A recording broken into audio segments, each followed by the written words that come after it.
Las siguientes empresas acompañan a Federico Galeano Estigarribia en Líderes. Banco GNB. Más beneficios, más conectados. Midas. Apaga el verano con los splits. Midas. Compromiso Láser Import. Coexma, creando ambientes corporativos desde 1998. Cabipal, Metalmec, una industria metalúrgica orgullosamente paraguaya que acompaña el crecimiento del país. Cells, la marca de agua que garantiza todos los procesos de calidad hace más de 40 años. Cells. Somos agua. Taxit, la forma sencilla y 100% digital de presentar tus impuestos, como IVA e IRP. Taxit, el lado fácil de tus impuestos.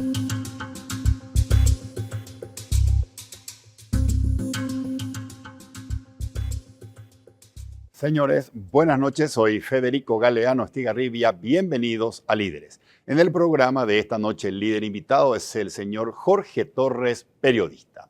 Jorge es uno de los periodistas políticos más conocidos y más respetados del país, y con él vamos a hacer esta noche un balance acerca del primer año de Santiago Peña como presidente de todos los paraguayos. Vamos a hablar también con Jorge Torres acerca del rol o el papel que tiene la prensa y los medios de comunicación en los tiempos políticos actuales. Luego de la presentación de nuestros auspiciantes, conversamos con el periodista Jorge Torres aquí en Líderes desde los estudios de Unicanal.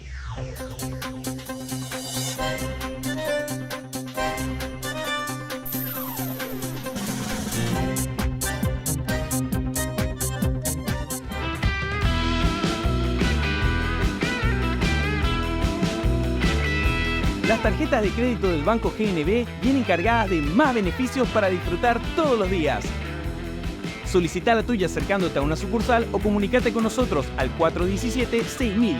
Entérate más ingresando a www.bancognb.com.py. Banco GNB, más beneficios, más conectados. Te quiero presentar esta aplicación, se llama Taxit. Con Taxit podés pagar tus impuestos como el IVA o el impuesto a la renta personal desde tu teléfono celular de manera rápida, fácil y 100% digital.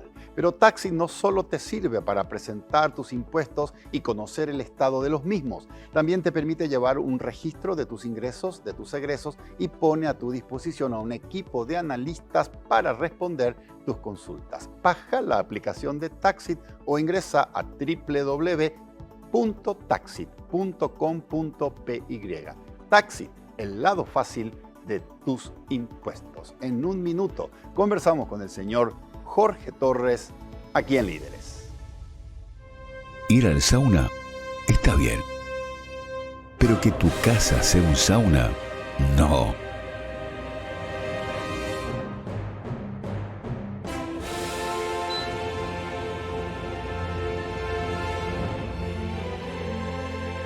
Con Midas, apaga el verano. Midas. Compromiso Láser Import.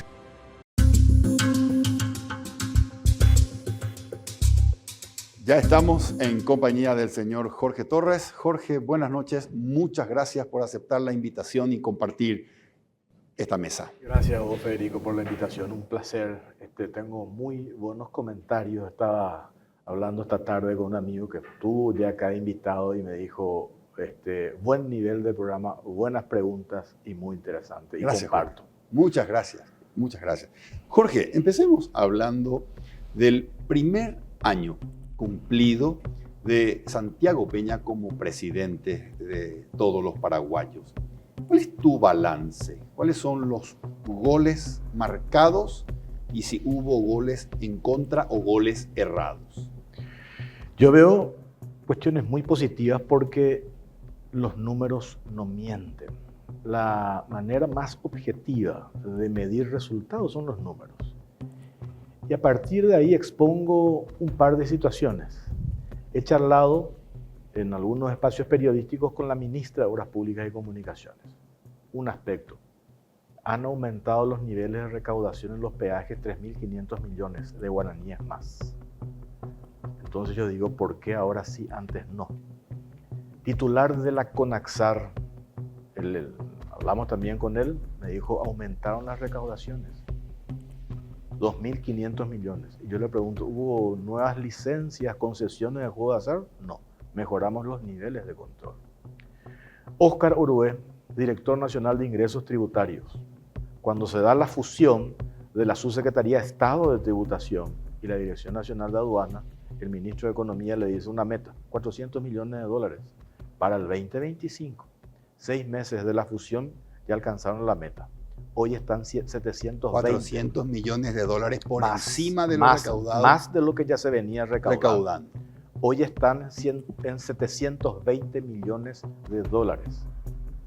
Me dice el ministro de Economía, le doy una nueva meta a Óscar Orué, 900 millones de dólares más, por encima de lo que el año pasado se recaudaba. Para este año. Para el 31 de diciembre. 31 de diciembre, 900 millones de dólares más. Hoy ya se tienen 720. Información oficial corroborada que está en el portal de la DENIT. Hablo con Nelson Mendoza,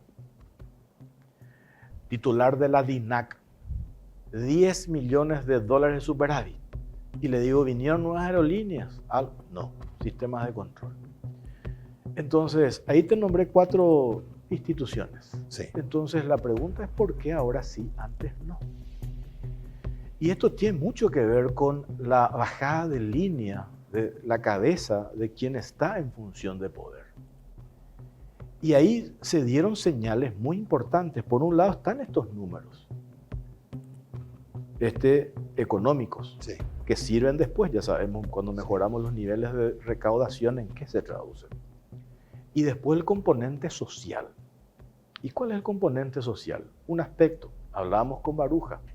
Hoy esas mediciones que se hicieron de conocidas encuestadoras y otras mediciones hechas por medios digitales lo ponen a él en primer lugar en materia de percepción, el ministro que ha sobresalido. ¿Por qué? Por el impacto que tiene Xero Guaporá, que es un proyecto que siempre desde ese ministerio abocado al tema de vivienda, miraron a las clases populares, al sector más vulnerable, que está bien, pero nunca nadie se ocupó de la clase trabajadora. Hoy ese es un proyecto que está dando resultados muy positivos, por eso esa percepción. Y a eso le sumamos hambre cero.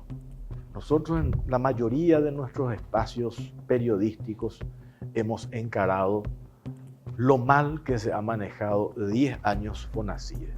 Prácticamente 350 millones de dólares que no hemos sentido en 10 años. Desde la implementación del FONACIDE, diciembre del 2012, no hemos visto resultados importantes de impacto del almuerzo escolar en la educación de los niños.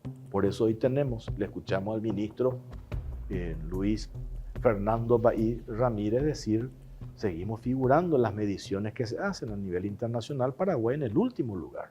No hemos sentido el impacto de eso, que es un componente esencial. Hoy la implementación de hambre cero, cerca de 500.000 niños que ya tienen un plato de comida de buena calidad, con algunas cuestiones de problemas que se están ajustando, que nos decía Tadeo Rojas. Y eso tiene un impacto significativo en la alimentación de los niños, que se va a traducir después en la calidad, en la educación, y después el componente social, generación de puestos de trabajo, las MIPYMES, los productores que venden sus productos en la zona.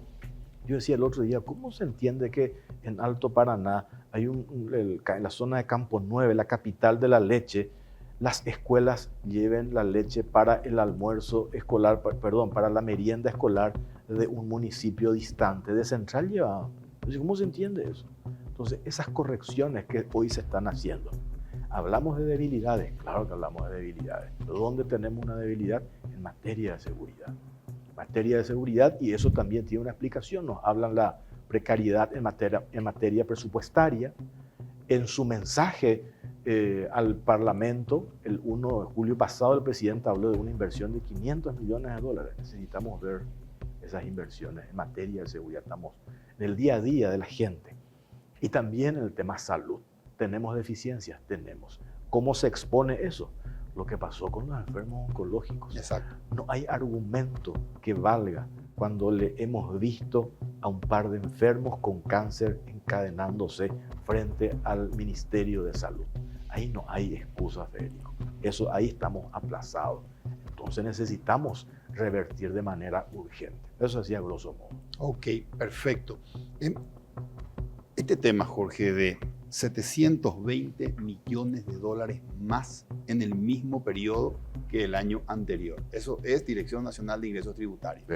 10 millones de dólares más en DINAC. En DINAC, exactamente. Después tenemos los superávit en recaudación de peajes, Ministerio de Obras Públicas. Cuando hay mejor gestión, hay mejor control y por lo tanto tenemos mejores ingresos en el mismo periodo de tiempo. Ese mejor ingreso, Jorge, es porque se cobra lo que antes no se cobraba o sí se cobraba, pero no se roba lo que antes se robaba. Y las dos cosas. Yo le preguntaba a Orué, ¿cuál es el secreto? Le pregunté, ¿te fuiste, contrataste nuevos funcionarios en aduanas? Son los mismos. Y muchos de ellos con procesos que en algún momento fueron sumariados por hechos de corrupción. Que vos sabés, le enviaron al freezer. Entonces, ¿dónde está el secreto? La rotación. El que queda de manera permanente en un cargo, eso es proclive a hechos de corrupción. Rotación, uso de la tecnología y sistemas de control.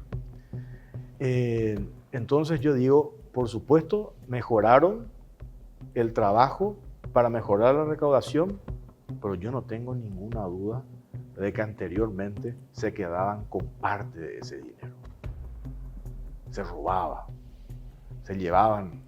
Y hay razones para sostener eso, sobradas razones. Me voy siempre, a mí me gusta hablar, Federico, con hechos objetivos, no solamente que algunos te dicen, después vamos a hablar, sé que me vas a preguntar del tema de la posición de la prensa, Sí. no por líneas editoriales en los medios donde estamos, pero yo siempre hablo con hechos objetivos. Informe de la Contraloría General de la República.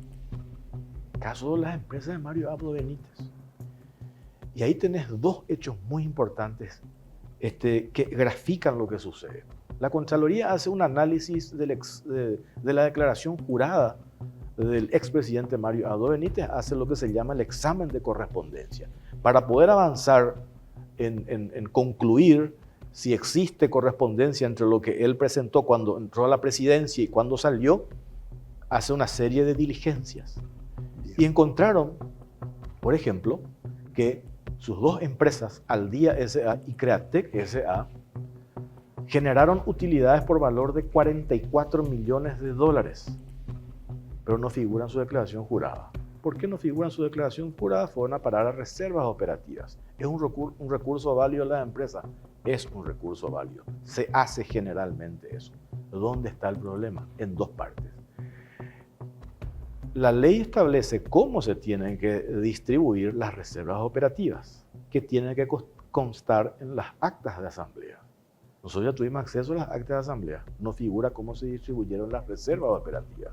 Ahí tiene que intervenir CEPRELAT y el Ministerio Público. Y el otro aspecto llamativo que está en el informe que la Contraloría le pide a la DENIT, en fondos, en inversiones a largo plazo, las dos empresas de Mario Abdo Benítez tenían 1.300 millones de guaraníes en el 2022. En el 2023, de 1.200 millones trepó a 40.000 millones de guaraníes. ¿De dónde salió esa plata? Si sus utilidades él envió a reservas operativas, ¿de dónde salió la plata para poner en fondos a largo, en inversión a largo plazo, CDA, etcétera, etcétera? ¿De dónde salió esa plata? Nosotros denunciamos que en plena pandemia, cuando todos estábamos encerrados, en medio de incertidumbre, el único sector por decreto que no paró, las obras públicas. Único sector que no paró. Cuando todas las empresas estaban refinanciando deudas, buscando recursos para sobrevivir, la única empresa que ganaba era la empresa de Marito. Y hemos visto cómo en un periodo 2019-2020 ha hecho mejoras importantes donde hoy vive el expresidente en la Quinta Voz. Entonces yo digo, ¿de dónde sacó la plata para hacer esas reformas? En la Quinta Voz, su vivienda hoy, si él sus utilidades envió a reservas operativas. Aspectos que tiene que investigar la Fiscalía. 100 millones de dólares han generado interés en el Ministerio de Obras Públicas porque licitaban, adjudicaban sin tener presupuesto. Arrancaban obras y no tenían presupuesto. Eso hoy ha generado una materia de intereses en 100 millones de dólares. Eso está demostrado. Nos decía el abogado Ricardo Preda, eso es daño patrimonial, hoy es daño patrimonial. Entonces, en 5 años, ¿qué ha sucedido? Ahí se dio que nos contaron a nosotros, empresarios que están en el sector de la importación de la venta de asfalto, se dio el operativo apriete. Si las empresas constructoras no le compraban asfalto a las empresas de Mario Abdo Benítez, no ganaban más licitaciones o no cobraban la deuda pendiente con el MOPC. Un año de gestión, me preguntaste, de Peña. Hoy tenemos grado de inversión y aspectos que anotaste importantes. Hacer la comparación, un año de gestión de Mario Abdo Benítez. Primer mes de gobierno del 15 de agosto, cuando asume en el 2018, un mes después Patricia Zamudio ya estaba envuelta en escándalos de corrupción. En la DINAC ya teníamos escándalos de corrupción. En el INDER ya teníamos problemas de coimia con el tema de las tierras del INDER en el Chaco, en la región occidental, donde administra 3 millones de hectáreas. Y puedo seguir, la lista es larga. Entonces ahí es cuando a mí me pone mal, por no usar otro término. Correcto. Cuando aparece hoy el expresidente y se presenta como el Mesías, habla en nombre del pueblo, que es un perseguido, etcétera, etcétera. Y yo digo, ¿dónde está la justicia? ¿Dónde están las instituciones? O el informe de auditoría de la Contraloría de un año de ejercicio fiscal en varias instituciones, 2022, y los primeros 6 meses del 2023, donde encontraron falencias en casi todas las instituciones. Se remitió al Ministerio Público. De 70 informes de auditoría, 70 datos corroborados que corroboré esta semana con el Contralor General de la República. 70 informes de auditoría remitidos al Ministerio Público ante la presunción de hechos punibles. 18 tienen asignados fiscales. 18. Instituto de Previsión Social. Instituto de Previsión Social, accedimos a un informe de auditoría interna y externa. Los dos informes coinciden en qué. Diciembre del 2017, gobierno de Cartes, estaba de salida el gobierno de Cartes, firman un contrato de fideicomiso con un banco importante de Plaza y el Instituto de Previsión Social. No menciono el banco para que no digan que tengo una animadversión hacia ese banco, un importante banco. Para generar recursos para la financiación de 4 hospitales, 828 mil millones de guaraníes, la terminación de Ingavi, el Hospital Día, el Hospital Hemato-Oncológico y la Policlínica. Los 2 primeros están, los 2 últimos no están. ¿Está la plata? No está la plata.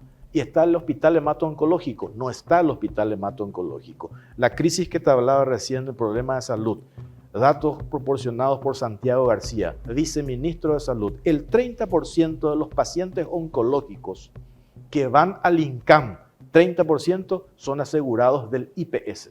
Si nosotros construíamos y no se robaban la plata, si nosotros construíamos el hospital hemato-oncológico, íbamos a descomprimir el INCAM y hoy no íbamos a tener esta crisis en materia sanitaria que tenemos con los pacientes oncológicos. Okay.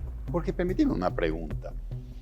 Estamos hablando de un gobierno que ha tenido graves, que tiene, mejor dicho, acusaciones relacionadas con la utilización y la malversación del dinero público. Robar está mal, pero robarle al pobre es 10 veces más grave. Paraguay es un país de gente que en promedio tiene ingresos bajos.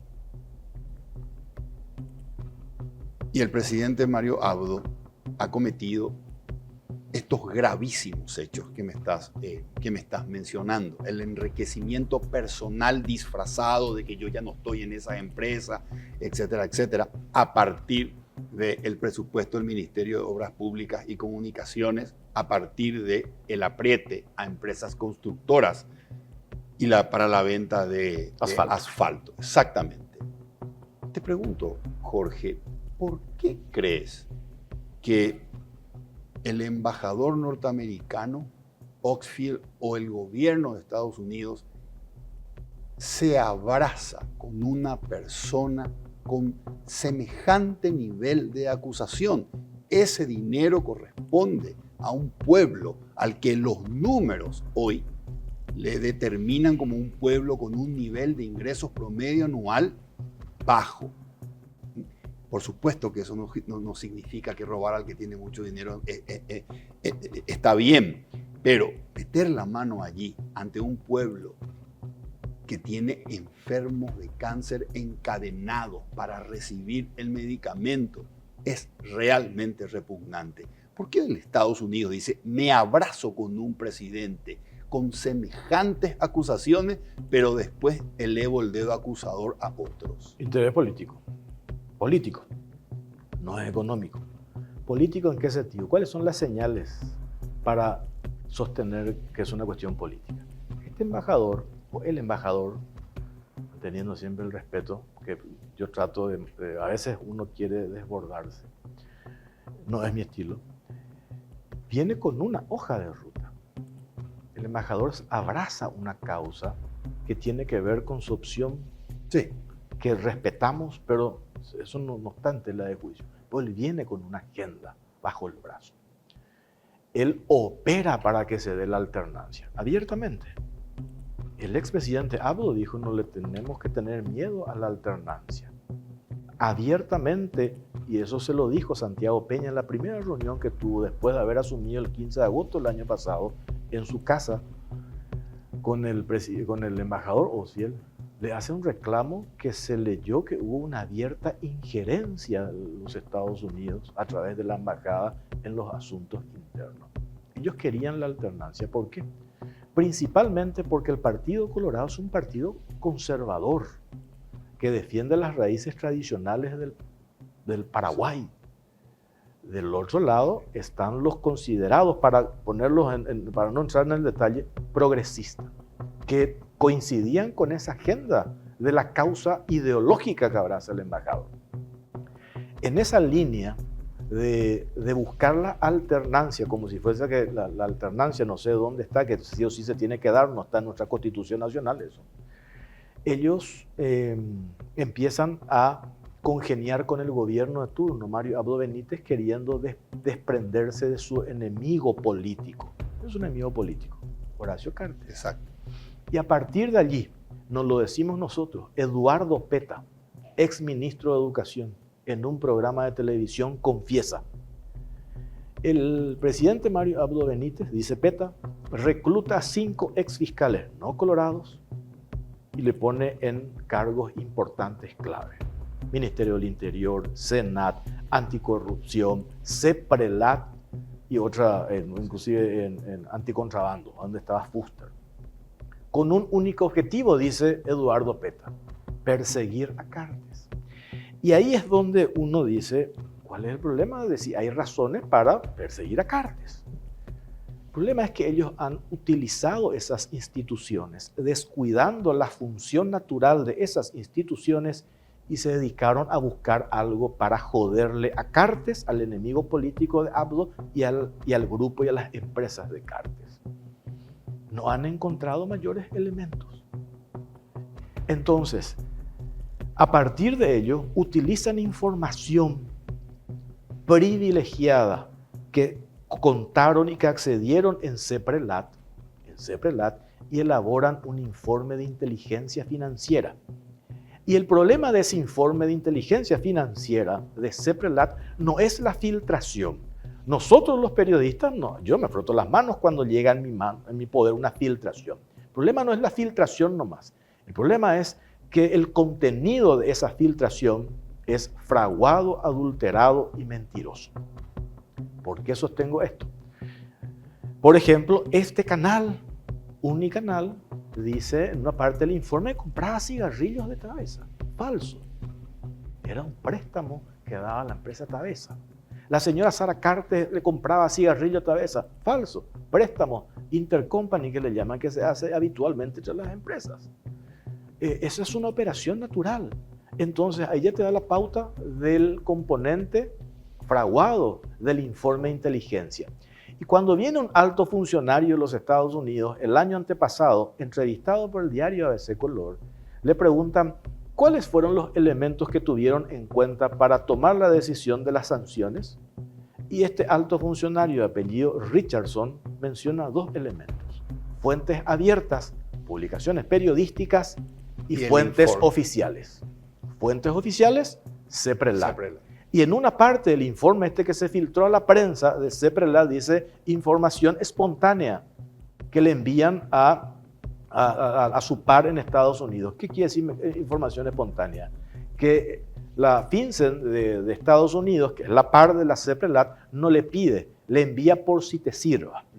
Entonces así, ahí van construyendo. Entonces cuando te dicen, no, esto no es una decisión del embajador, viene desde Washington, claro, pero ¿de dónde alimentaron para llegar a las sanciones que ha generado un daño tremendo a un grupo empresarial que sabemos, no quiero entrar en el detalle porque da un duro golpe, de vuelta incluso con la última ratificación de la sanción? Estamos hablando de una empresa que genera fuentes de trabajo, una de las principales aportantes al fisco, etcétera, etcétera.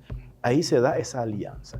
Y aparecen nombres de significativamente corruptos, y como decía el entonces presidente del Congreso, Silvio Velar, hoy nosotros conocemos no significativamente corruptos, están exponencialmente corruptos. Correcto. Jorge, volviendo un poco a este balance del primer año del presidente Santiago Peña, sentado en esa silla, Euclides Acevedo me dijo: no desconozco los logros en términos de números. Vos me citaste 4, superávit en 4 diferentes instituciones, y los números realmente llaman la atención, son logros importantes. Me decía Euclides: no desconozco los logros, pero mientras ese éxito o logro económico no se traduzca en que la gente esté mejor, la gente no va a sentir que el primer año del presidente ha sido bueno o ha sido positivo. ¿Coincidís con Euclides? 100% de acuerdo, pero hay una realidad. El gobierno de Abdo dejó instituciones que estaban al borde del colapso. Ejemplo IPS. Ejemplo Ministerio de Obras Públicas y Comunicaciones.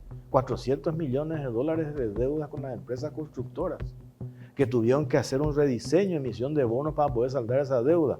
Saldamos esa deuda, empezamos a hacer una planificación. No dejaron en el banco de proyectos un solo proyecto viable. Tuvieron que rediseñar. Por eso algunos dicen, MOPC hoy se mueve de manera lenta la institución. Y claro, no dejaron ni un solo proyecto. Hubo descalabros de las instituciones. La Secretaría Nacional Antidrogas, datos objetivos, un organigrama donde aparece la acusación del fiscal en PAC, la acusación a Tío Rico, Miguel Insfrán, alias Tío Rico, aparecen datos de conversaciones de WhatsApp en el que se confirman que se filtraba información a grupos poderosos del narcotráfico, entre ellos los que estaban involucrados en la ultranza. Y eso lo hacía el funcionario porque era corrupto nomás. ¿Quién le puso en el cargo? ¿Quién le nombra al frente de la Dirección de Inteligencia en la Senat? ¿Por qué lo tuvo que sacar Mario Abdo Benítez a Arnaldo Yucio? ¿Por presión de la prensa? No. Por documentos objetivos enviados por la Fiscalía de Brasil, la Policía Federal del Brasil, que encuentran el teléfono celular de Vinicius, de Marcos Vinicius Espíndola Marqués de Padua. Encuentran su teléfono celular y ahí conversaciones con el ministro del Interior de Paraguay. No es solamente eso que nosotros publicamos, lo del auto que usó en vacaciones. Hay otros elementos. Entonces, encontraron un descalabro. Nos dijo Carlos Fernández Baldovino, nosotros tuvimos que hacer lobby con las calificadoras internacionales. En Nueva York yo tuve que hacer lobby. Los que forman parte de esta calificadora que nos dio el grado de inversión, confiesa, nosotros estuvimos a punto de bajarle de categoría al Paraguay por el descalabro en la administración. Mario Abdo, en un programa de televisión hace un par de días, dijo que los que lograron que Paraguay supere la prueba de Gafilat hoy están imputados. Falso. En la recomendación de Gafilat le llama la atención a la CEPRELAT por las filtraciones. Exacto. ¿Qué hicieron ellos para corregir? No hicieron absolutamente nada. ¿Por qué superamos la prueba? Por el trabajo conjunto de una serie de instituciones, entre ellos el Ministerio Público, Okay. la justicia y otras instituciones. Correcto. Entonces, se asume el gobierno y el primer trabajo es estabilizar, tapar esos hoyos que se encontraron y enfocarse en disminuir el déficit fiscal. Entonces, no todo este dinero significa que es disponibilidad para medicamentos, para salud, etcétera, etcétera. Sí. Jorge, muchos logros en este primer año del presidente. Estas recaudaciones, la ley que aprueba la Superintendencia de Cajas de Jubilaciones y Pensiones, hambre cero, se está trabajando en la ley para modificar el Servicio civil. el servicio civil. Se nota plan, se nota gestión. ¿Cuál te parece que fue el nivel de participación o de protagonismo? ¿Qué papel jugó en la gestión Lea Jiménez? A ver, Lea, no voy a entrar a numerar el mérito que tiene esta mujer. Ella es una técnica, fue ministra de Hacienda del gobierno de Cartes. Cierto. Leía un titular en la semana, decía, Lea entendió cómo funciona el cartismo. Yo decía, Lea fue candidata al Senado por el cartismo, no fue candidata al PDP, fue el cartismo, sabe cómo funciona la cuestión política. Lea no es política, es técnica, fue candidata al Senado, estuvo en el puesto 24, casi entró. Lea tuvo la capacidad de hacer en esta primera etapa, un año de gestión, lo que se llama el monitoreo del funcionamiento de las instituciones. Monitoreo permanente. ¿Por qué eso es importante, Federico? El presidente también tiene la particularidad de que está metido en los detalles. Bien. No es un presidente ausente que se sienta en su despacho y marca líneas nomás, sino que se inmiscuye en todos los aspectos, hasta en las cuestiones más ínfimas, hasta en el reclamo que le hace a Tadeo Rojas porque una empresa en Teniente Irala Fernández entregó el tomate podrido. Hasta en eso se ocupó el presidente. Lea hizo el monitoreo al conformar este equipo del gabinete civil. Hay ministros que le tenían más miedo a Lea que al presidente. Y eso en una etapa de reorganizar el descalabro que te mencionaba recién. Cierto. Fue muy importante y se deja hoy un sistema robustecido, un esquema, perdón, robustecido, a tal punto de que hoy dicen, no sé si hace falta ya de manera inmediata reemplazar a Lea. Puede seguir el equipo que ella dejó con Mariana Saldívar Gadea, que es una excelente profesional, de hacerle el monitoreo. Entonces, en ese aspecto, el trabajo de la doctora Lea Jiménez para mí fue determinante, incluso en el proceso de negociación, y esto que la gente reconoce cuando vas a una encuesta en la calle, cuando te dice Itaipú. Es en primer lugar, dice, lo que se logró en Itaipú es uno de los logros más importantes en un año de gestión de Peña. Ok, coincido contigo. Creo que si esto hubiese sido fútbol, la participación de Lea Jiménez influyó, a lo mejor no marcando ella todos los goles, pero dio varios pases de gol para los otros goles marcados. Entonces la pregunta es, para los siguientes partidos, no tenerla en la cancha, ¿cómo afectará a la gestión de Santiago Peña? Yo no coincido con el presidente Peña cuando dice la doctora Lea es irreemplazable. No existen, nadie es irreemplazable. Ni el presidente de Estados Unidos, ni el Papa Francisco es irreemplazable. Si no, preguntémosle a Benedicto. Entonces, el presidente Peña, dentro de su estructura, tiene gente con ese perfil.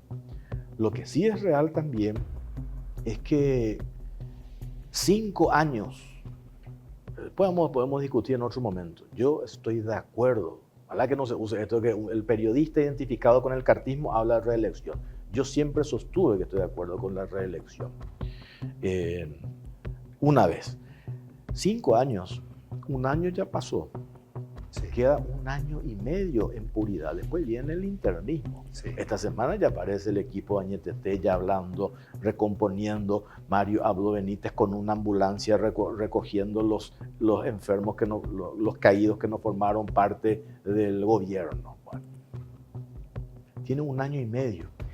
Y hay cuestiones que se tienen que acelerar, procesos que se tienen que acelerar. A mí me dijeron que la doctora Lea era muy quisquillosa. Bien. Era muy quisquillosa y eso hacía que algunos procesos eran lentos por la excesiva rigurosidad en su forma de trabajar. Entonces, por eso yo rescato 2 cuestiones. Primer tramo de gobierno, clave la doctora Lea Jiménez para recomponer el descalabro que se había dejado y monitorear que ahí no se jode como anteriormente. Hay una bajada de línea, hay una hoja de ruta. En esta otra etapa hay que ya imprimirle celeridad para tener eso que te dijo Euclides Acevedo y que vos coincidís también, que yo coincido, de qué nos sirve que nos hablen de la macroeconomía, del grado de inversión cuando la plata no chorrea. Eso te dice todo el mundo. Cuando la plata no se siente en la calle. Hoy todavía no estamos sintiendo. Como dice nuestro amigo José Luis Rodríguez Tornaco, va a componerla y Taipú suele decir, y él grafica casos puntuales. Y mucha gente en la calle te dice, ¿en qué me afecta mi grado de inversión si yo tengo mis deudas? Me cuesta conseguir puestos de trabajo, que es una promesa de campaña. Entonces digo, ahora es el momento en que se tiene que sentir esa estabilidad macroeconómica, el grado de inversión que hoy eso nos permite aplaudir, festejar, pero al mismo tiempo trabajar. Porque hay reformas pendientes, urgentes que se tienen que todavía hacer. El fortalecimiento de las instituciones, el buen funcionamiento de la justicia, etcétera, etcétera. Perfecto, perfecto. Jorge, pásame un poco ahora al tema del mundo del periodismo y los medios de comunicación. En la calle se opina que ha cambiado el tipo de prensa que hoy tenemos y cómo los medios de comunicación están interactuando con la sociedad. Si le preguntas a la gente te va a decir, la prensa abandona una posición neutral y objetiva para informar lo que hace A y lo que hace B, para pasar directamente a apoyar a uno de los dos y a atacar al opuesto. Los periodistas son ensobrados, es decir, no manifiestan su opinión personal sobre los temas, sino estrictamente repiten la letra que se les paga para repetir. ¿Qué crees? ¿Cuál crees que es hoy la situación de los medios de comunicación y de la prensa en este tiempo político que estamos viviendo? Hoy yo creo que la prensa está atravesando uno de sus peores momentos. ¿Por qué? Hace 15 años había participado con un grupo de periodistas en Valencia un debate sobre qué hacemos con el tema de las internet, las redes sociales, etcétera, etcétera, con la prensa tradicional. Jefes de redacción, editores de diferentes periódicos prestigiosos del mundo han participado. Tuve la suerte de participar de ese encuentro y llegaron a la conclusión de que el periodista perdió el monopolio de la noticia. El periodista pierde el monopolio de la noticia. Hoy cualquier ciudadano tiene la precisa con su teléfono celular. Tal cual. Te cuenta. Entonces, ¿cuál es el rol de la prensa? Valor agregado, análisis, posición, perspectiva, escenarios. Si yo entro en el relato nomás, en las facultades de periodismo nos enseñaban hace 30 años, noticias es lo que pasa hoy y me entero mañana. Y eso cambió. Exacto. Noticias es lo que pasa hoy y comprendo mañana, con los elementos que la prensa te tiene que aportar. Hoy hay un divorcio, un desapego a la verdad. Hoy los medios de comunicación no han encontrado, no solamente en Paraguay, sino en el mundo, la manera que el negocio de la comunicación sea rentable sin que forme parte de un conglomerado de empresas Con que sus puedan, intereses. con sus intereses, que puedan subsidiar la labor de la prensa. El escenario ideal, la prensa objetiva independiente manejada por periodistas. Nosotros somos periodistas, no somos empresarios. Yo no tengo la más pálida idea de cómo generar el negocio. Yo puedo conseguir noticias, te elaboro, te proceso, te presento. ¿Cómo hacer plata? No sé cómo se hace. Entonces ahí entramos en una enorme disyuntiva. Cuando aparecen los dueños de medios de comunicación que son propietarios de empresas, de negocios importantes, por supuesto, defienden sus intereses. Y yo siempre repito, y pongo como ejemplo, ¿por qué Cartes compra medios de comunicación? Para entregarle a un grupo de periodistas a que jueguen a la libertad de prensa. ¿Por qué Harrison compra medios de comunicación? ¿Por qué Pocho Espínola compra medios de comunicación? ¿Por qué Petengil hace eso? ¿Por qué Bierzi lo hizo en su momento? ¿Y por qué hoy Sucolillo está cambiando, el grupo Sucolillo, la dinámica de lo que antes había dejado hacer Sucolillo? Se defienden intereses, naturalmente. Y en medio de eso cabalgamos nosotros, los periodistas. Y ante el hecho que te decía, que perdimos el monopolio de la noticia, desde el momento en que tenemos que aportar valor agregado, hoy ya la gente quiere escuchar al periodista que asuma posiciones. Bien. Y ahí es donde yo digo que por una cuestión de honestidad intelectual, yo tengo que decir, yo defiendo esta causa y yo pertenezco a este sector. Se ha evidenciado los dos grupos de medios de comunicación más grandes, el grupo Sucolillo y el grupo Bierzi, en las elecciones pasadas, abiertamente como nunca antes se jugaron por un candidato presidencial. Total. Que yo digo, no hay ningún problema, pero hay que contarle a la gente. En aras de la objetividad, uno, a la forma de hacer periodismo, defiende ese sector, no lo dice y se presenta como objetivo, cuando en realidad no lo es. Okay. Y en la forma de hacer periodismo no está siendo honesto intelectualmente. Okay. Y eso ha pasado factura. Porque si estos dos medios que te muestran los números del rating y que dicen que son formadores de opinión y que lideran las audiencias y abiertamente se han jugado por apoyar proyectos políticos y ese candidato, ese proyecto político que han acompañado y por el cual se han jugado, tuvo una de las peores derrotas electorales en la era democrática. Exactamente, exactamente. Entonces, ¿qué pasó allí? Correcto. La gente se da cuenta, Federico, cuando hay un divorcio. La gente se da cuenta cuando estos conglomerados, estos dos grupos de medios importantes, seguían el speech del gobierno de turno de atacarle a Cartes, cuando en la calle la realidad era otra. Pedíamos medicamentos, pedíamos vacunas. 10.000 muertes se pudieron haber evitado, no lo decimos nosotros, lo dijo Sequera, 10.000 si llegaban las vacunas a tiempo. Y aparecieron los escándalos de corrupción que recién ahora nos dan la razón, porque cuando nosotros denunciábamos los hechos de corrupción de las empresas de Mario Abdo, ninguno de estos medios publicaba. Hoy todos publican. Ok. Jorge, entiendo esto. La noticia ocurre hoy y mañana la va a comprender la gente, porque hoy los periodistas ya no tienen el rol solo de informar, Sí. sino de agregarle ese valor, hacer que la gente comprenda, poniendo su opinión el periodista respecto a los hechos. Muy bien. Me gusta mucho cómo describís de una manera simple y fácil cómo ha cambiado el rol del periodista y tiene que no solo informar, sino que agregarle su opinión, porque la gente entiende que hay una ley que se llama Reforma del Servicio Civil, pero no comprende si es bueno o si es malo, y ahí está el valor agregado del periodista. Ahora, hay dos formas de hacer ese trabajo, según mi modesto entender. Una forma es siguiendo la práctica consagrada de los periodistas, que tiene que ver con el respeto a los hechos, consultar con fuentes, etc. Y otra forma es directamente, voy a opinar al respecto según negocio con quien haga. Si Jorge me da 10, digo que esto está mal. Jorge me dice que diga que esto está mal. Y si Alberto me da 15, pues digo que Jorge se equivoca y que Alberto, hay que hacer lo que dice Alberto. Esto está bien porque Alberto dice que esto está bien. En nuestro medio periodístico hoy, hay más de los primeros, es decir, Voy a emitir mi opinión, pero a partir de la práctica consagrada, con honestidad intelectual, plantando mi posición, transparentando mi posición. ¿O hay más de lo segundo? Aprovecho este escenario periodístico donde se le da valor agregado y al mejor postor me vendo.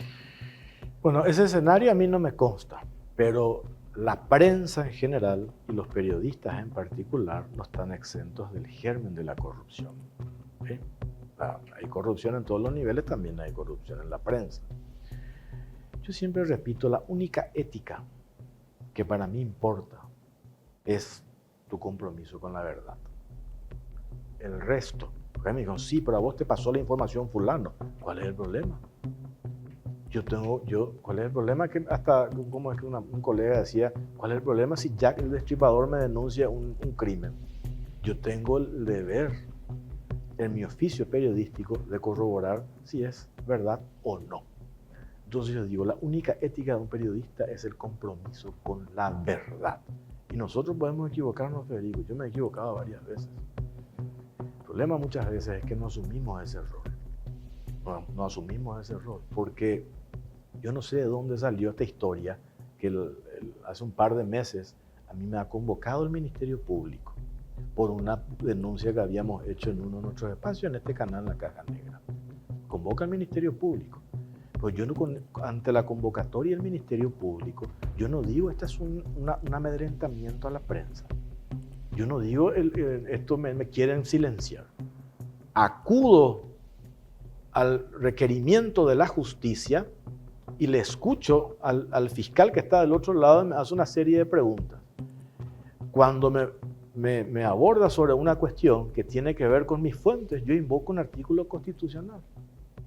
Y ese artículo constitucional nos dice el periodista no puede ser molestado.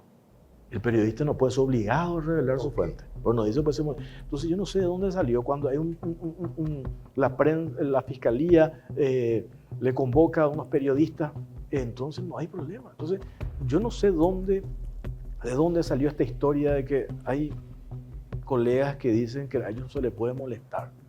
Nosotros podemos ser molestados por la justicia. Entonces, ahí nomás voy cuando digo, yo insisto, mi compromiso es con la verdad. ¿Puedo equivocarme? Me puedo equivocar, pues tengo también la opción de rectificarme. Okay. Y yo sé, hace poco pasó lo del caso puntual, pero siempre me gusta hablar con ejemplos, para graficar algo. El ex senador Jorge Oviedo Mato renunció antes de ser destituido porque sabía que iba a formar parte del grupo de los 7 que fueron rajados del Senado. La fiscal de nombre Casey Jiménez y hoy defensor público de nombre Fermín Bogado están imputados por testimonio falso en el juicio oral y público al ex senador por tráfico de influencia. Se demostró que fue todo un montaje. ¿Quién le devuelve el cargo al senador? Y la prensa fue utilizada para ese efecto, para instalar un audio que al final se demostró que tal audio no existió. No lo digo yo, en la justicia está. Le costó el cargo también a la fiscal en el jurado de enjuiciamiento del magistrado, ya no es fiscal. Entonces, nosotros podemos comprar pescado podrido. Pero el tema es asumir, cuando el medio de comunicación que ventiló hace 7 años ese audio, hoy persiste en el error. Cuando la justicia se pronunció, persisten en el error. Cuando nunca apareció el audio original, persisten en el error. Entonces, eso genera mucho daño. Por eso yo te hablaba, Federico, hoy estamos pasando uno de nuestros peores momentos, de desapego a la verdad y defendiendo intereses a como dé lugar. Jorge, ¿te molesta que te digan ensobrado de Cartes? No. Hoy no. ¿Por qué? Porque voy de frente y digo las cosas que pienso y trato de explicar por qué. Hace una semana, cuando mencionaba el tema de Mario Abdo Benítez y lo que la Contraloría reveló, e insisto con eso, un aliado de Mario Abdo me exhibe un artículo de opinión que escribí en el año 2007 en el diario ABC Color, con el título Billetera Mata Galán. Hacía preguntas acerca del origen del dinero del expresidente Horacio Cartes en ese artículo. Cada tanto me recuerdan. Entonces yo digo, información, cuanto más información uno tiene, cambia de opinión. Más información, cambio de opinión. Es de necios no cambiar de opinión. Ok. Jorge, vamos a hacer una pausa. Y luego de la pausa te hago las últimas preguntas para cerrar el programa. ¿Cómo no?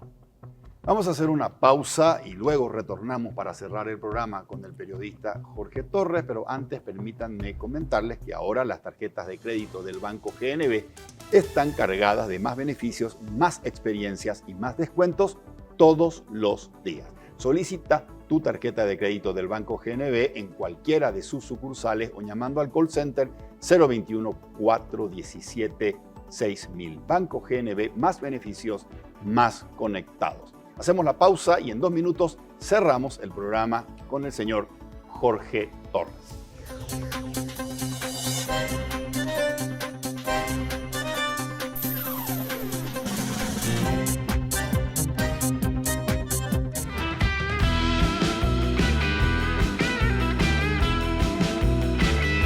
Las tarjetas de crédito del Banco GNB vienen cargadas de más beneficios para disfrutar todos los días. Solicita la tuya acercándote a una sucursal o comunícate con nosotros al 417-6000. Entérate más ingresando a www.bancognb.com.py.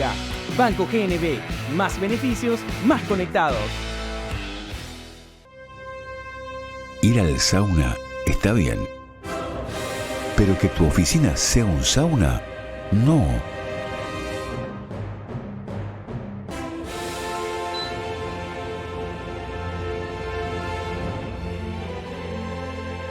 Con Midas, apaga el verano. Midas. Compromiso Láser Import.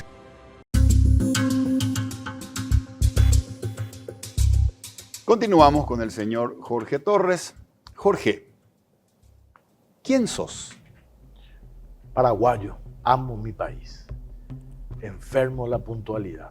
Adoro a mi hija y sueño con que los corruptos vayan a la cárcel. En este periodo democrático, 35 años, tengo contado por los dedos funcionarios públicos que metieron la mano en la lata y que están presos. ¿Son cuántos? Son 4 o 5. ¿El resto dónde está? Mientras exista impunidad en nuestro país, que es una de las grandes debilidades, vamos a seguir teniendo casos de corrupción. ¿Tu hija se llama? Bruna. Bruna. ¿Cuántos años tiene? 10. 10 años. Quiere ser periodista, sí. Quiere ser periodista. ¿Sos creyente, Jorge? Soy creyente. Católico. Católico. Papá y mamá, ¿cómo se llaman? Yo soy hijo de madre soltera, Lucila. Madre enfermera, trabajadora, hoy jubilada al Ministerio de Salud. 35 años la veía levantarse a las 3:30 de la mañana para ir a su trabajo, y rescato de ella el compromiso con el trabajo y la responsabilidad. No me gusta faltar porque llovió, porque me chorrea la nariz o porque tengo un dolor nomás. Eso me dicen algunos colegas. Para que yo falte en el laburo tiene que ser porque hay algo grave. Y eso aprendí de mi madre. Tu madre, Lucila, pertenece a esa generación que valora el sacrificio. Y que ha criado a un hijo único sola, con el fruto de su trabajo. Recuerdo a ella porque no solamente trabajaba en el Ministerio de Salud, en los hospitales públicos, sino también en el sector privado. Entonces, hacía guardias a la noche, yo me quedaba con mi tía, etcétera, etcétera. Entonces, siempre me rescato ella en raudales, en lluvias, tormentas, nunca ha faltado su trabajo. Entonces, de eso yo creo que aprendí la responsabilidad en el trabajo. Eso me queda de ella. Jorge, si pudieses resucitar a alguien, a cualquier persona, para compartir con esa persona una cena y una conversación, ¿a quién resucitarías? Me quiero enfocar en las personas que están vivas hoy, ¿verdad? Yo, con quienes me gustaría tener este tipo de charlas contigo, entrevistas, que me gusta hablar de lo que a mí me apasiona, que es este oficio que he abrazado hace 30 años. El otro día un compañero, pues yo soy actor también, Ah, un compañero del teatro me hace una pregunta, Federico, me dice, JT, ¿cómo vos sos feliz?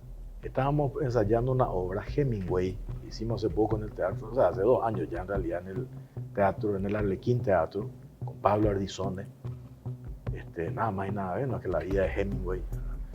Y me dice, ¿cómo sos feliz? Y yo me imaginé, le iba a decir, en las montañas, no sé, en Italia, en la costa amalfitana.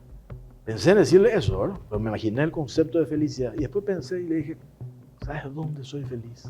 En mi casa, en mi parrilla, cocinando, cortando trozos de carne y compartiendo con mis amigos. Me preguntás, ¿dónde es mi espacio donde soy feliz? En ese espacio soy feliz. Jorge, un placenterazo realmente conversar contigo. Muchas gracias y que se repita. Gracias, Federico, por la invitación y un gusto y ojalá que se repita. Soy Federico Galeano Estigarribia. Esto fue Líderes. Buenas noches.